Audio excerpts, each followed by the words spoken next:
أعوذ بالله من الشيطان الرجيم.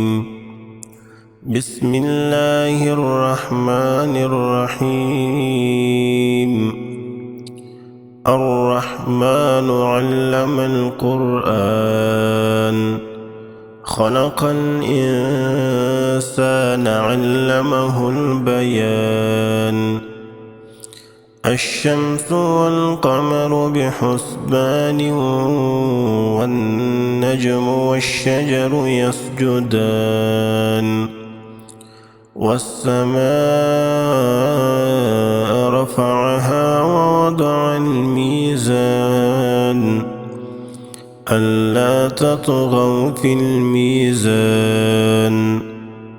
وأقيموا الوزن بالقسط ولا تخسروا الميزان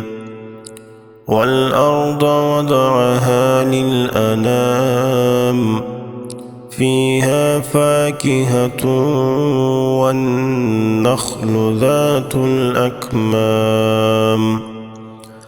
والحب ذو العصف والريحان فبأي آلاء ربكما تكذبان خلق الإنسان من صلصال كالفخار وخلق الجان من مارج من نار فبأي آلاء ربكما تكذبان رب المشرقين ورب المغربين فبأي آلاء ربكما تكذبان مرج البحرين يلتقيان بينهما برزخ لا يبغيان فبأي آلاء ربكما تكذبان يخرج منهما اللؤلؤ والمرجان فبأي آلاء ربكما تكذبان وله الجوار المنشآت في البحر كالأعلام فبأي آلاء ربكما تكذبان كل من عليها فان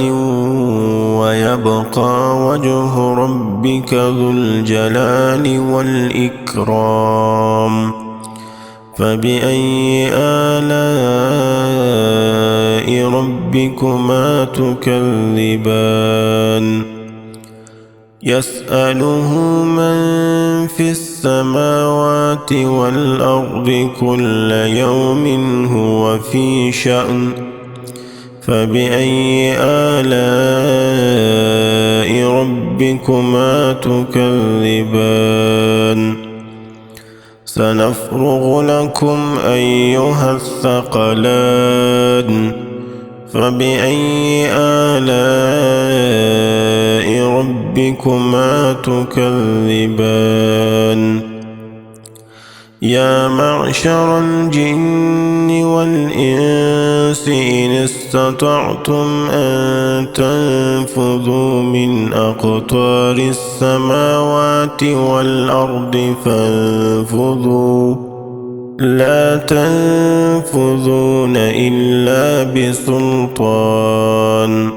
فبأي آلاء ربكما تكذبان يرسل عليكما شواظ من نار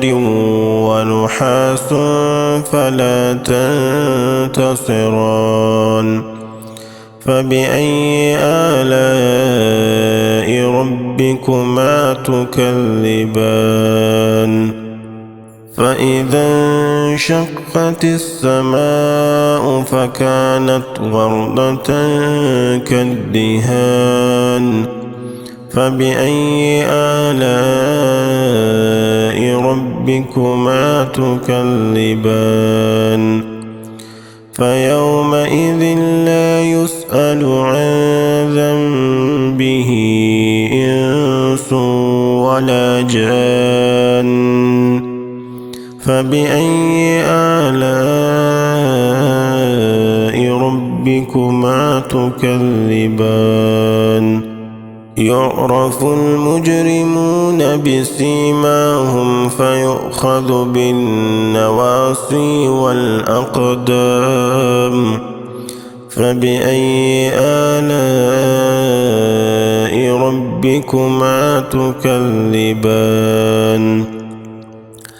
هذه جهنم التي يكذب بها المجرمون يطوفون بينها وبين حميم آن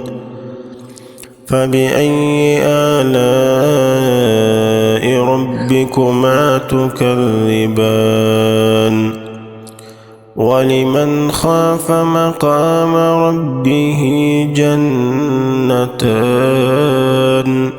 فبأي آلاء ربكما تكذبان ذواتا أفنان فبأي آلاء ربكما تكذبان فيهما عينان تجريان فبأي آلاء ربكما تكذبان فيهما من كل فاكهة زوجان فبأي آلاء ربكما تكذبان متكئين على فرش بطائنها من استبرق وجنى الجنتين دان فبأي آلاء ربكما تكذبان فيهن قاصرات الطرف لم يطمثهن إنس قبلهم ولا جان فبأي آلاء ربكما تكذبان كأنهن الياقوت والمرجان فبأي آلاء ربكما تكذبان هل جزاء الإحسان إلا الإحسان فبأي آلاء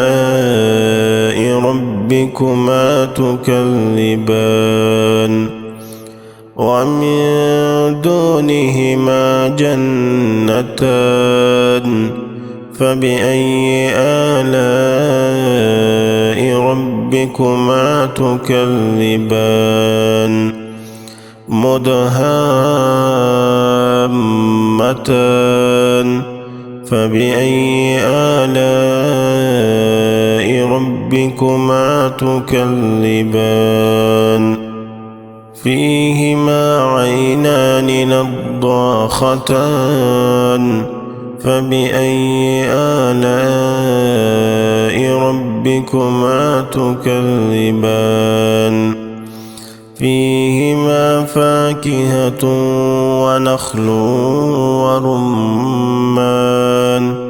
فبأي آلاء ربكما تكذبان فيهن خيرات حسان فبأي آلاء ربكما تكذبان حور مقصورات في الخيام فبأي آلاء ربكما تكذبان لم يطمثهن إنس قبلهم ولا جان فبأي آلاء ربكما تكذبان متكئين على رفرف خضر وعبقري حسان فبأي آلاء ربكما تكذبان تبارك اسم ربك ذي الجلال والإكرام